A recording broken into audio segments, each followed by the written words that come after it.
하나님의 말씀, 오늘 시편 139편 1절부터 12절까지 말씀을 중심으로 해서 오늘은 하나님은 누구신가, 우리가 지금 꿈사랑 203 교리학교 교정 지금 이제 과정 중에 있는데 세 번째 시간으로 오늘은 하나님의 성품에 대해서, 비공유적 속성에 대해서 함께 하나님 말씀을 나누는 시간 갖도록 하겠습니다. 여러분들 교환을 다 받으셨죠? 우리 지난주 간단하게 복습하고 오늘 진도를 나가도록 하겠습니다. 수요 바이블 스터디는 성경을 공부하고 하나님 말씀을 체계적으로 연구하고 배우는 그런 시간입니다. 우리 지난주에는 하나님의 이름에 대해서 우리가 함께 생각해 보았습니다. 출애굽기 3장 15절 말씀에 기록되어 있는 대로 하나님의 이름은 영원한 칭호가 된다, 대대로 기억할 이름이 되어야 한다라고 하면서 스스로 있는 자, I am who I am 이라고 해서 나는 나다 라고 말씀하시는 하나님의 그 말씀을 통해서 우리는 여호와라고 하는 하나님의 이름의 의미가 갖고 있는 5가지 중요한 원칙들을 우리가 생각해 보았습니다. 여호와, 야훼라고도 불리는 이 하나님의 이름이 갖고 있는 5가지, 여러분들 생각나십니까? 첫 번째는 하나님은 스스로 있는 자존하시는 하나님이다 라고 했습니다. 하나님은 스스로 계시는, 그래서 시작이 없으신 그런 하나님. 두 번째는 창조주 하나님이라고 하는 뜻이라 했습니다. 그래서 하나님은 이 세상 모든 만물을 창조하시고 만드신 주인이 되시는 하나님의 이름을 두고 야훼다, 여호와다, 우리가 그렇게 부를 수 있다 했고, 세 번째는 불변하시는 하나님, 변하지 않는 하나님. 네 번째는 영원하신 하나님이라고 했고, 마지막 5번째는 약속을 지키시는 하나님이라고 했습니다. 하나도 생각이 안 나시는 것 같습니다. 잘, 여러분들 지난주 배웠던 거 다 기억나시죠? 자존하시는 하나님, 창조주 하나님, 불변하시는 하나님, 영원하신 하나님, 약속을 지키시는 하나님. 그 야훼라고 하는 이름의 뜻은 이 5가지로 우리가 정리할 수 있다라고 했습니다. 오늘은 그 여지는 하나님은 누구신가, 하나님의 존재에 대해서 우리가 지금 생각을 해보고 있는 겁니다. 우리가 믿고 있는 바 하나님은 어떤 방식으로 이 땅 가운데 존재하시고 그분은 우리가 어떤 특성을 가지고 계시는 분이신가, 특별히 하나님은 누구신가 라고 했을 때 우리는 하나님이 누구신가에 대한 부분과 하나님은 어떤 일을 하시는가, 크게 보면 2가지로 우리가 나눠서 이해할 수 있어요. 그래서 첫 번째 시간은 우리가 하나님의 존재에 대해서 우리가 배웠고, 그 다음 하나님의 이름, 그 다음 하나님의 성품. 그래서 이번 주하고 다음 주까지 해서 하나님, 우리가 믿고 있는 하나님은 어떤 분이신가에 대해서 우리가 먼저 첫 번째 강의부터 4번째 강의까지 이렇게 배우게 되는 것이고, 나머지 5번째, 6번째는 하나님은 어떤 일을 하시는가, 어떤 사역을 하시는가에 대해서 우리가 배우고, 이 하나님은 누구신가 시리즈 설교를 이제 마치게 되는 겁니다. 존재와 사역, 이것이 큰 2가지 기둥이라는 것이죠. 오늘은 하나님의 성품에 대해서 우리가 생각해 보도록 하겠습니다.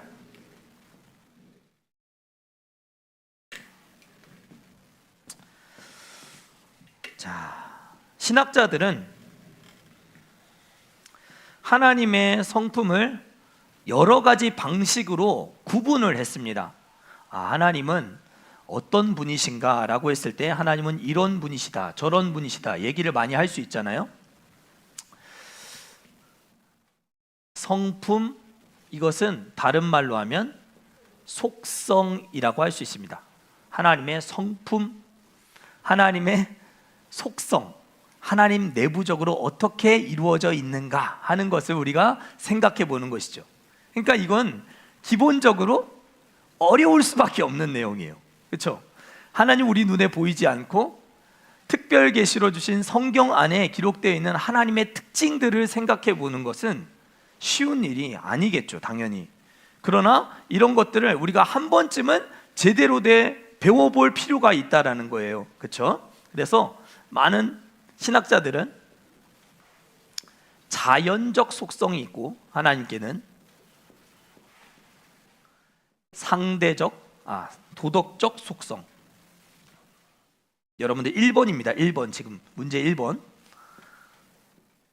신학자들은 대부분 이렇게 구분을 했다는 것이죠. 하나님의 어떠함을 이야기할 때 자연적인 부분이 있고 도덕적인 부분이 있다. 또 절대적인 부분이 있고 상대적인 부분이 있다.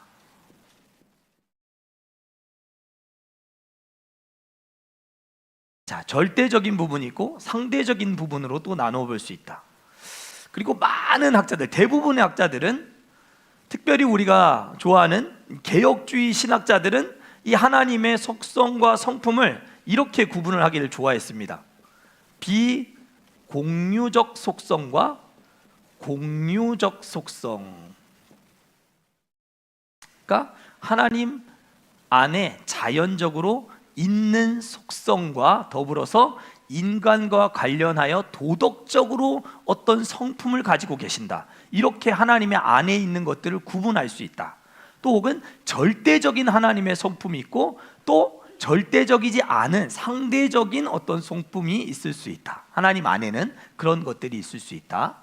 또 하나님 안에는 하나님만 가지고 계시는 성품이 있고 인간과 함께 나눠 가질 수 있는 성품이 있다. 이렇게 말하기를 좋아했습니다. 그래서 우리는 요 비공유적, 공유적 속성으로 구분한 내용을 중심으로 이번 주는 공유적 속성이 아니라 비공유적 속성에 대해서 오늘은 나누고 다음 주는 공유적 속성에 대해서 나누게 될 것입니다. 자, 비공유적 속성.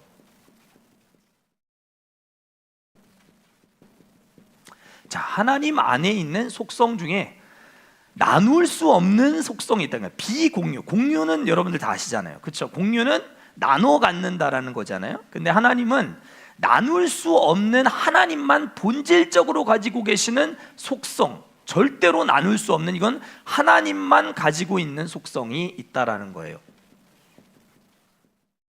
하나님께만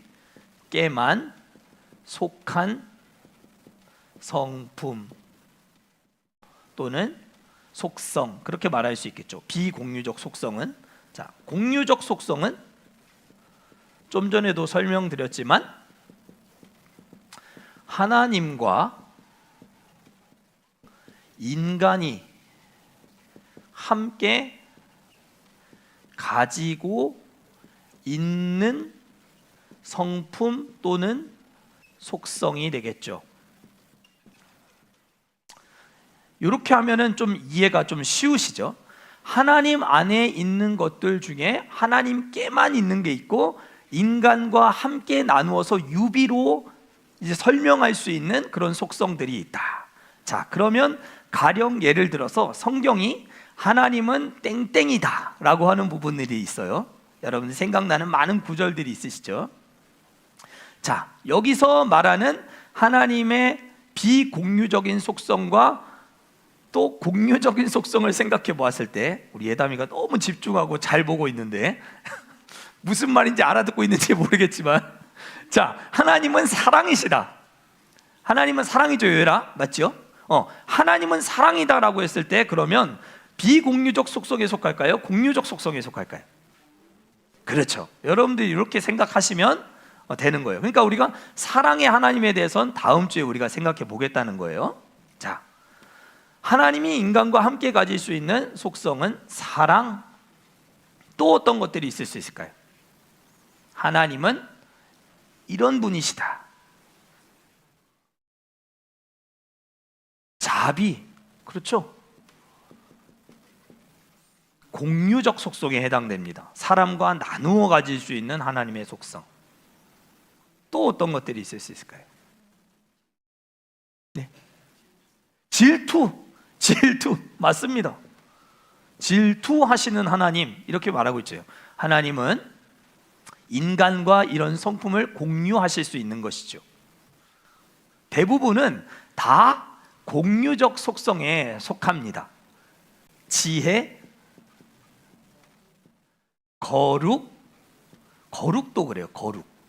거룩도 인간과 함께 나눌 수 있는 공유적 속성에 해당하는 거예요. 또 하나님은 빛이시다, 뭐 그렇게 말하기도 하고, 그렇죠? 의로움이 되신다, 인내, 요엘이가 인내라고 했어요.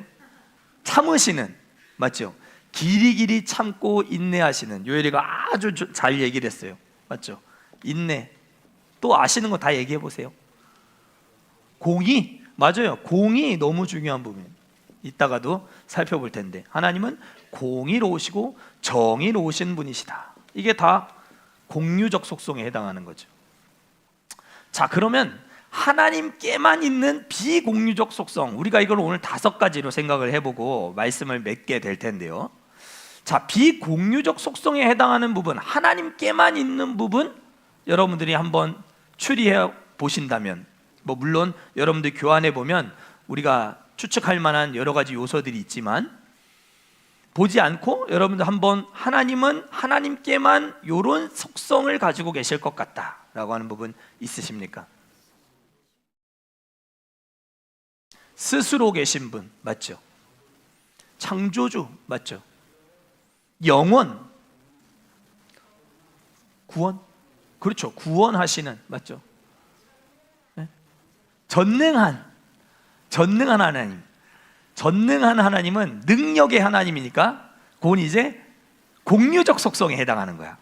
사람도 능력이 있고, 그치? 힘이 있지. 하나님도 능력이 있으니까 능력과 같은 것들은 이제 공유적 속성에 해당하고, 하나님께만 있는 부분은 사실 우리가 성경을 통해 좀 생각을 많이 해봐야 되는 부분이기는 해요. 그런데 여러분들 문항에 보면 2번, 3번, 4번, 5번, 6번, 7번에서 우리가 5가지로 딱 정리를 할 수 있게끔 잘 되어 있습니다. 자, 비공유적 속성, 아까 얘기한 자존 혹은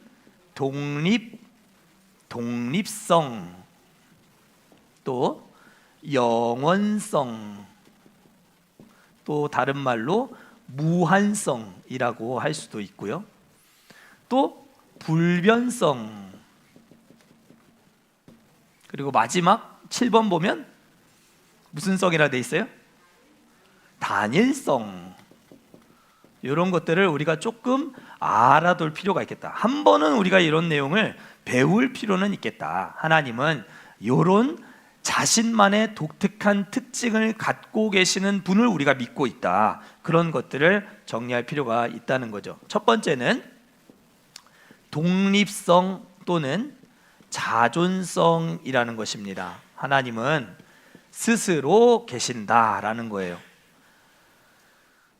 첫 번째, 하나님은 존재로서 하나님은 독립적이세요.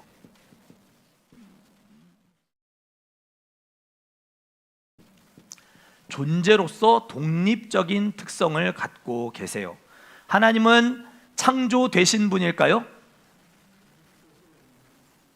하나님은 창조되신 분이 아니에요. 하나님은 만들어진 존재가 아니에요. 누군가에 의해서 만들어진 존재가 아니에요.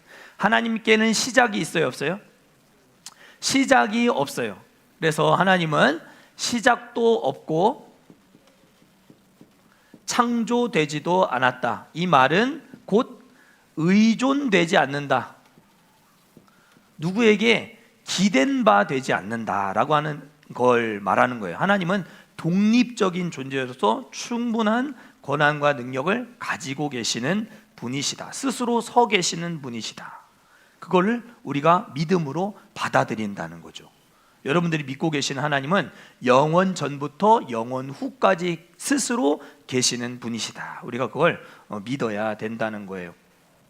그래서 이 존재로서의 독립성과 관련된 성경의 중요한 구절이 있죠. 우리 출애굽기 3장 14절 말씀 한번 띄워봐 주실래요? 자, 같이 한번 읽어봅시다. 존재로서의 독립성입니다. 시작.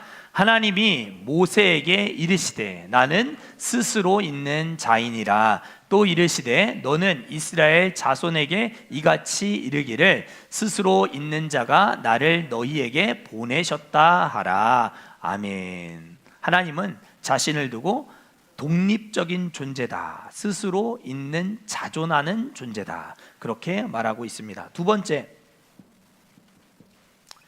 사역으로서의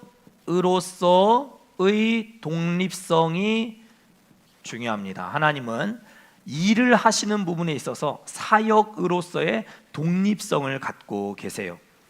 하나님은 선택과 결정에 있어서 누구에게 상의를 하실까요? 안 하실까요? 선택과 결정, 요엘아, 하나님이 뭔가를 결정한다 했을 때, 뭔가를 선택한다 했을 때 누구와 많이 상의하고 의논하고 토의하고 이렇게 해볼까 저렇게 해볼까 하다가 하나님은 결정하시는 분일까?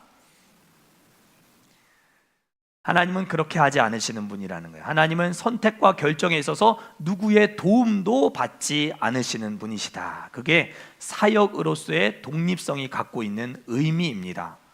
하나님은 그런 분이시라는 거죠. 자, 이와 관련된 성경 근거 구절도 한번 띄워주시면 좋겠습니다. 사역으로서의 독립성, 에베소서 1장 11절 12절 말씀이에요. 자, 같이 한번 의미를 생각하면서 한번 같이 읽어보실까요? 시작. 모든 일을 그의 뜻의 결정대로 일하시는 이의 계획을 따라 우리가 예정을 입어 그 안에서 기업이 되었으니 이는 우리가 그리스도 안에서 전부터 바라던 그의 영광의 찬송이 되게 하려 하심이라. 아멘. 하나님은 모든 목적과 계획에 있어서 완벽하신 분이시기 때문에 누구와 상의와 누구와 또 의논해서 선택하고 결정하시지 않고 누구의 도움을 받지 않으시고 누구의 기댄 바 되지도 않으시는 그런 분이시다. 그렇게 말씀합니다. 도움이 필요 없는 존재다. 마지막 세 번째, 하나님의 독립성은 행복으로서의 독립성입니다.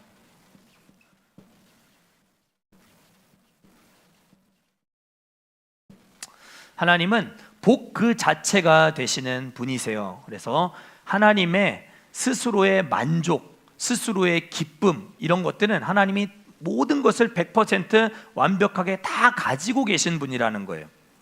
어떤 이들은 하나님이 이 세상을 만드신 이유가 하나님이 뭔가 부족하고 결핍을 느끼기 때문에 이 세상을 만드신 것일 것이다, 이렇게 얘기하고 주장하는 사람들이 있습니다.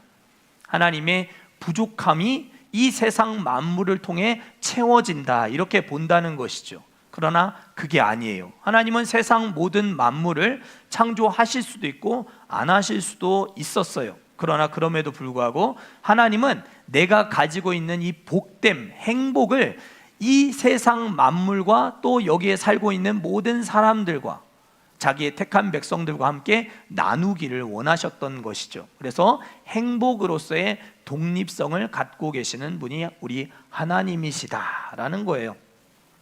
두 번째는 영원성인데, 두 번째는 여러분들 다음 문제 보시면 되겠어요. 시간적인 영원성이에요. 시간적 영원성. 영원성은 크게 두 가지로 갈라집니다.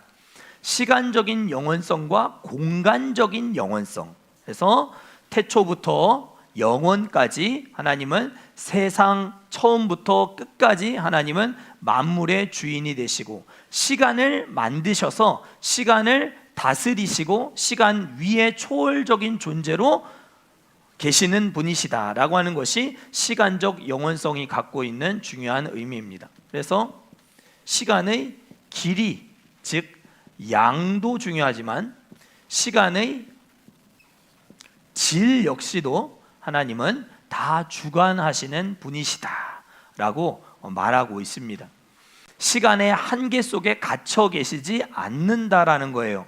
이 세상 흐름 속에 하나님은 갇혀 계시지 않는다.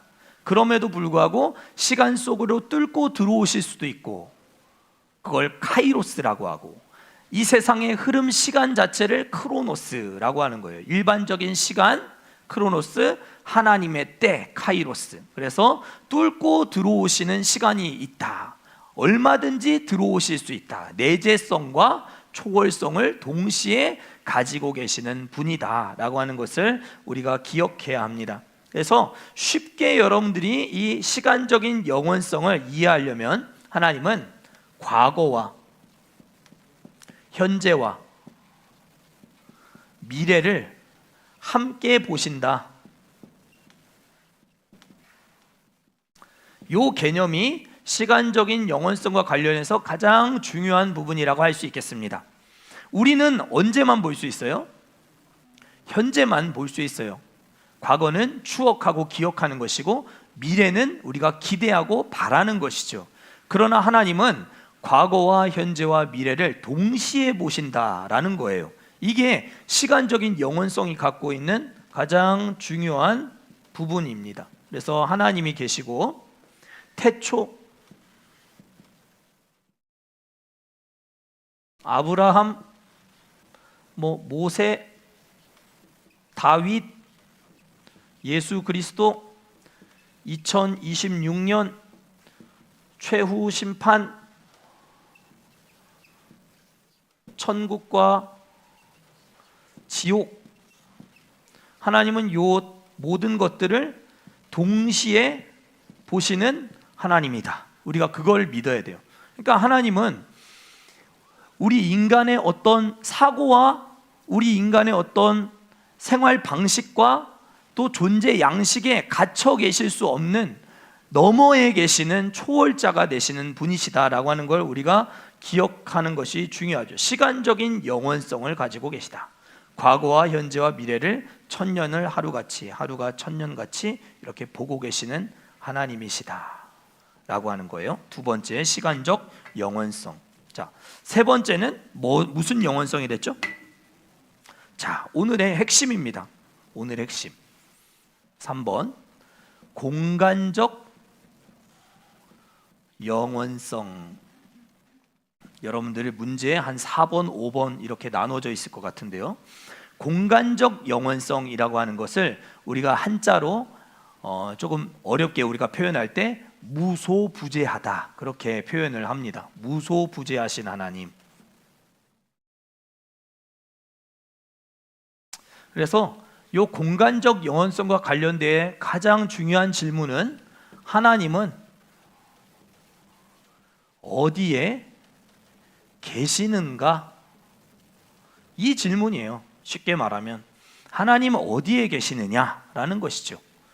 하나님은 어디에 계시느냐 했을 때 크게 이 공간적 영원성을 가리키는 하나님의 속성은 두 가지로 나눌 수가 있다는 거예요. 이 공간적 영원성 안에도 첫 번째는 무변성, 그리고 두 번째는 편재성. 요거는 비슷한 말이에요. 무변성이나 편재성이나 비슷한 말이긴 한데 조금의 차이가 있다고 한다면, 무변성이라고 하는 것은 공간적으로 구분되지 않는다라는 거예요. 하나님은 공간적으로 구분되지 않는다는 것을 강조할 때 하나님은 무변성을 가지신 하나님이다, 그렇게 우리가 표현을 합니다.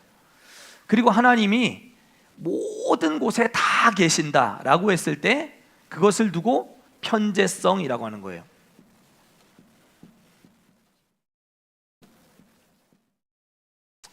혹은 하나님이 계시지 않은 곳이 없다.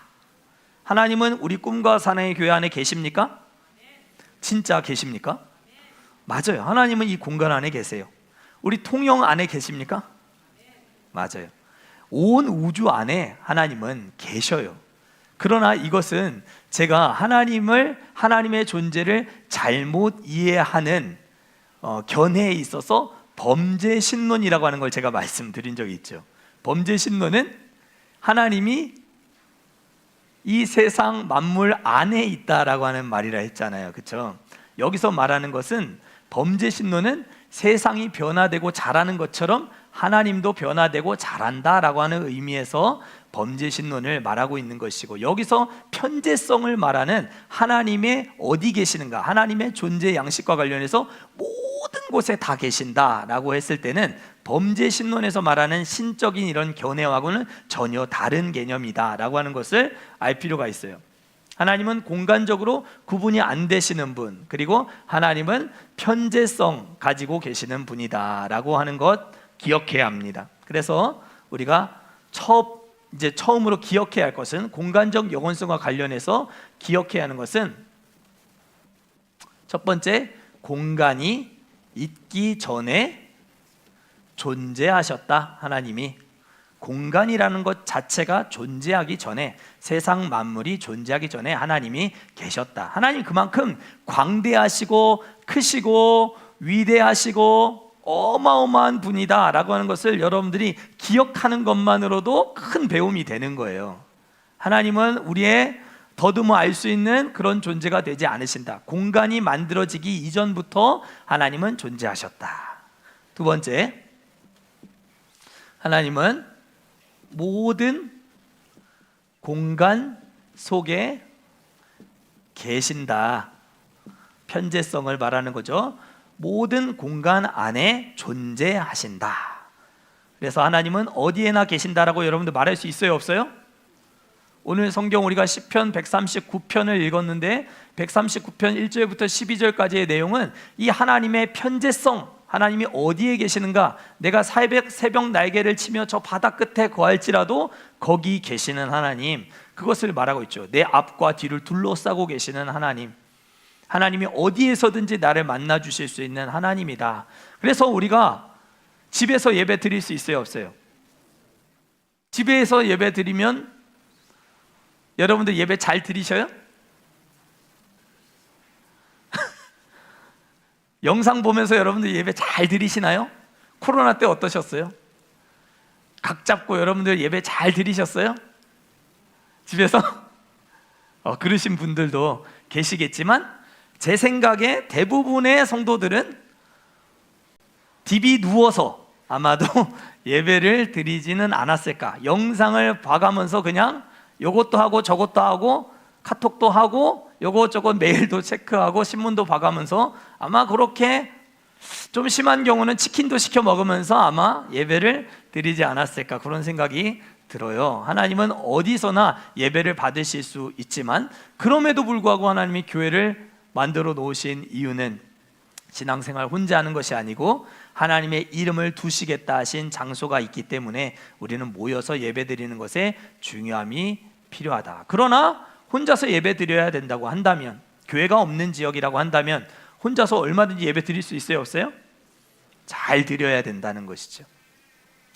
편재성에서 우리가 그런 내용들을 우리가 이해할 수 있고, 마지막 세 번째는 이 부분이 편재성과 관련해서 제가 꼭 강조를 하고 싶은 부분이에요. 마지막 세 번째 부분, 하나님은 영적으로 또 혹은 도덕적으로 임재하신다, 존재하신다, 현존하신다라는 거예요. 하나님은 영적으로 도덕적으로 현존하신다라고 하는 것의 의미는 하나님이 모든 곳에 다 계시지만, 하나님을 경외하고 사랑하고 하나님을 따르고 믿고 의지하는 자에게 하나님은 가까이 하신다라는 거예요.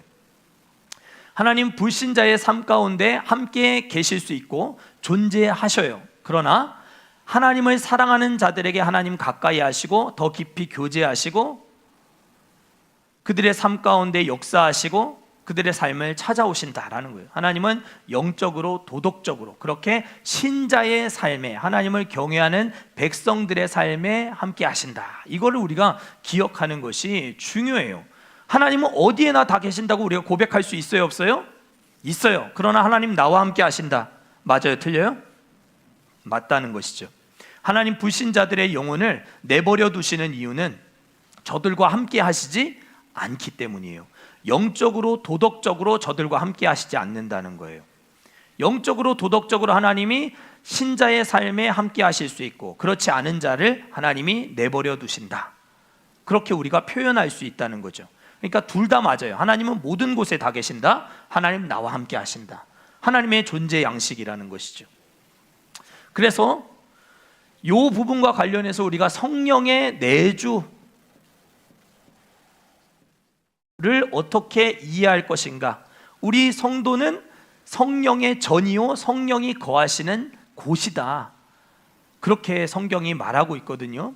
그렇게 말한다 했을 때 성령이 내 안에 내주하신다, 내 안에 거하신다라고 하는 의미가 성령이 내 심장 안에, 내 창자 안에, 혹은 내 폐 안에, 혹은 내 신장 안에 이렇게 어떤 물리적인 공간 속에 들어와셔서 거하신다라고 하는 의미라기보다는 신학적으로는 우리가 그렇게 믿을 수는 있어요. 하나님 내 안에 계신다, 내 안에 물리적으로 거하신다, 내 안에 살아계신다, 우리가 그렇게 고백할 수 있지만 신학적으로는 성령의 내주하심은 성령과 우리가 깊은 영적인 교제 속으로 들어간다라고 하는 의미가 된다라는 거예요. 이 말은 성령의 내주는 깊은 영적 교제, 하나님은 눈에 보이지 않지만 하나님 내 안에 거하신다, 계신다 말할 수 있어요, 없어요?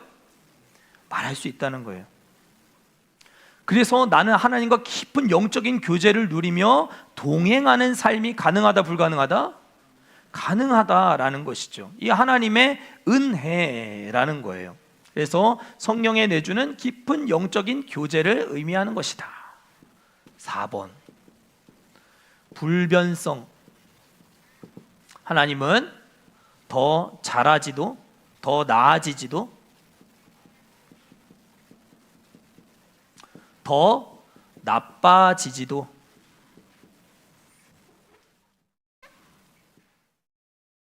않는 하나님이시다. 불변성. 하나님은 영원 전부터 영원 후까지 동일한 하나님이시다. 특별히 첫 번째, 존재와 성품에 있어서 불변하시다. 존재와 성품에 있어서 불변하시다. 불변성, 여러분들 문제 보시고, 첫 번째는 불변성 안에 첫 번째 내용은 존재와 성품에 있어서 변하지 않으신다. 이와 관련된 성경 구절 한번 띄워주시죠. 자, 시편 102편 25절에서 27절까지 하나님의 본질과 성품에 있어서 변하지 않으신다라고 하는 내용 같이 한번 읽어보겠습니다. 시작. 주께서 옛적에 땅의 기초를 놓으셨사오며 하늘도 주의 손으로 지으신 바니이다. 천지는 없어지려니와 주는 영존하시겠고 그것들은 다 옷같이 낡으리니 의복같이 바꾸시면 바뀌려니와 주는 한결 같으시고 주의 연대는 무궁하리이다. 아멘. 하나님은 변하지 않는 하나님이시다. 두 번째, 존재와 성품으로서의 불변이 있고 하나님은 사역인가요? 두 번째가 하나님의 존재, 사역.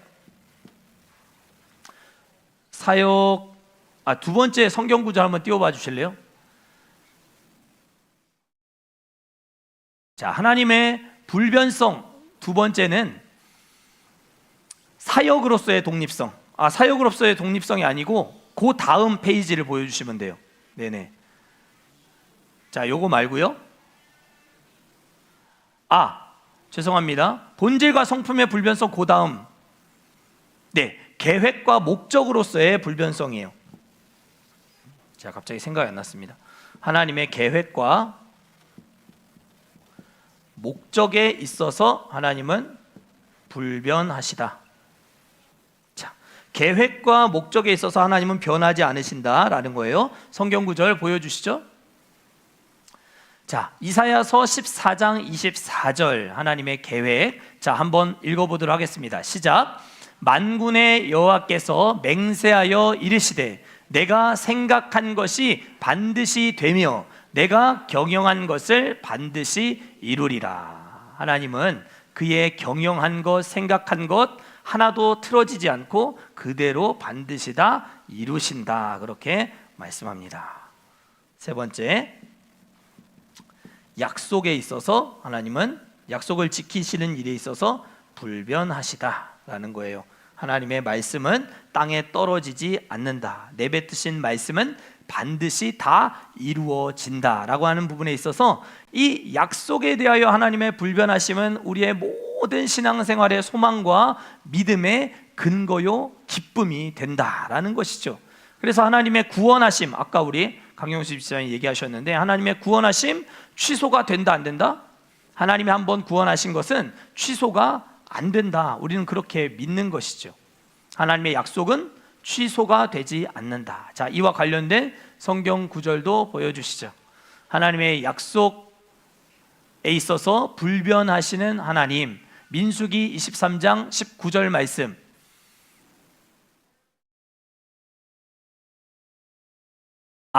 민수기 23장 19절 말씀 없으십니까? 자, 하나님은 인생이 아니시니 시건치 않으시고 하나님은 사람이 아니시니 후회가 없으시도다. 하나님이 그 말씀하신 바를 어찌 이루지 않으시며 그 하신 말씀을 어찌 성취하지 않으시겠느냐라고 하는 말씀이에요. 그러니까 하나님의 말씀이 그대로 이루어지겠다라고 하는 것을 우리가 알 수가 있는 것이죠. 그래서 요거 하나님의 불변성은 우리 신앙과 믿음과 소망의 원천이요 기쁨이 된다. 그렇게 여러분들이 기억하시면 되겠어요. 하나님이 변덕을 부리시면 얼마나 믿기가 힘들겠어요. 하나님이 이랬다 저랬다 하시면, 구원하신다 했다가 조금 기분 나쁘시다고 취소하시면 우리가 얼마나 불안한 삶을 살게 되겠습니까? 그런 차원으로 여러분들이 이해하시면 되겠다. 마지막 5번째, 단일성입니다. 하나님의 단일성, 이 말은 하나님이 하나라고 하는 의미인 것이죠. 사람은 어떻게 구성이 되어 있죠? 또 몸으로 되어 있고, 또 정신, 마음이라고 하는 혼, 또 하나님과 교제할 수 있는 영적 존재로 만들어졌어요. 그래서 사람을 어떤 경우에는 영혼과 육신, 이분설로 구분해서 얘기하는 신학자도 있고, 또 어떤 경우는 영과 혼과 육으로, 영혼 육으로 3분설로 구성되어 있다라고 말하는 신학자도 있어요. 그러나 하나님은 이렇게 구분되지 않는 단일한 존재로 계신다라고 하는 말이에요. 구분되지 않는다. 그래서 하나님은 아까 사랑이라고도 했고, 공의라고도 했고, 빛이라고도 했고, 생명이라고 하기도 했고, 거룩 또는 자비, 인내, 뭐 이렇게 등등등. 하나님은 여러 가지 성품을 가지고 계시는데, 요 사랑의 성품 100%, 공의의 성품 100%, 이 하나님의 속성들이 이렇게 우열을 가리지 않는다라는 거예요. 다 완벽한 존재로 하나님의 속성을 구성한다. 하나님은 사랑이시다 말할 수 있고, 하나님은 공의로우시다, 하나님은 빛이시다. 여기 빛이라고 했을 때 98%의 빛을 말하는 게 아니라는 거예요. 사랑보다 빛이 약하다라고 하는 의미가 아니라는 거예요. 하나님은 공의도 100%, 사랑도 100%. 그래서 하나님은 죄를 미워하시고 반드시 그 죄에 대한 대가를 물으셔야 되는 공의로운 하나님이신 것과 동시에 하나님은 죄인을 사랑하셔서 구원하시는 하나님이시다라고 하는 것이 우열을 나눌 수가 없다. 하나님은 단일성을 갖추고 계신 분이시다. 이 부분에 있어서 하나님은 우리와 이런 비공유적인 속성, 하나님만 가지고 계시는 성품을 가지고 계신 분이시다라고 하는 것을 이해하는 것이 중요하다라는 것입니다. 어려우시죠? 조직 신학에서 신론이 가장 어렵습니다. 신론이 가장 어렵고, 뭐 종말론, 뭐 또 말할 수 있다면 뭐 구원론, 죄론, 인간론, 뭐 이런 내용들을 우리가 다룰 수 있을 텐데, 신론은 보이지 않는 하나님의 존재 양식과 하나님의 성경 안에서 말씀해 준 어떤 부분을 가지고 광대하신 하나님, 보이지 않는 넓은 하나님을 우리가 배워가는 시간이기 때문에 어렵지만 여러분들이 한 번은 이런 배움의 시간을 가질 필요가 있겠다라는 차원에서 오늘 이렇게 하나님의 성품에 대해서 배우게 되었습니다. 다음 주는 공유적인 속성에 대해서, 우리와 조금 더 친근하고 가까운 도덕적 속성에 대해서 우리가 다음 주 배우도록 하겠습니다. 우리